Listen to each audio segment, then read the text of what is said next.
Izay ny amin'ny fa Niroso tamin'ny fifampiarahabana tratry ny taona omaly teny amin'ny kianjan'ny kanto Mahamasina ny Fizanakara Nomena lanja manokana tamin'izany indrindra ny kolon-tsaina antemoro sy ny fampiroboroboana ny firaisan-kina. Ny fampitona tetsy amin'ny kianjan'ny kanto eto Mahamasina ny fikambanan'ny zanakanakara eto Tananarivo na Fizanakara omaly noho ny fankalazana ny isak'andro na fifampiarahabana tratry ny taona araka ny fomban-drazana izy ireo. Fotoana nahafanana melanja ny fomban-drazana izay maha izy azy ny faritra ray sy nanamafisana ny firaisan-kina ihany koa raha ny filazan'ny filohan'ny fikambanana Andriamatoa Tsaramonina Ravony Jean Victor.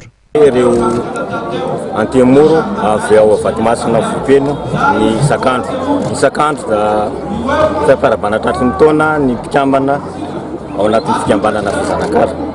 Ary naseho androany moa zany isaky manao sakandro akorazao ny fikambanan'ny Fizanakara dia tena mametraka ny fanajana ny kolon-tsaina antemoro izay natomboka tamin'ny tsodrano amin'ny fikambana rehetra izay nataon'ireo randriambe ny Fizanakara eto Tananarivo ary ny katipo ary ny solotenan'ny randriambe avy any Mahamasina vipeno ara-pomba dia ireo ndray mandeny manana ny asina afaka manatanteraka an'izany izay solotenany ireo ray aman-dreny ireo manakasina dia nanatanteraka an'izay zay androany sady fotoana ihany koa izao ho an'ny fikambanana miara-paly amin'ny fahatongavan-taona vaovao izay marina fa volana mefa tsy maintsy misy izay fotoana anankiray izay anatin'ny taona izay tononandro sy ny taona vovonovo. Nanamarika ny lanonana ny fafirano fotoana nahafahandray aman-dreny ara-pananotsodrano ireo mpikambana tsiraray ao amin'ny Fizanakara sy nanao ny firaritsoa mba ho taom-pahombiazana ho an'ny mpikambana rehetra ty taona 2024 ty.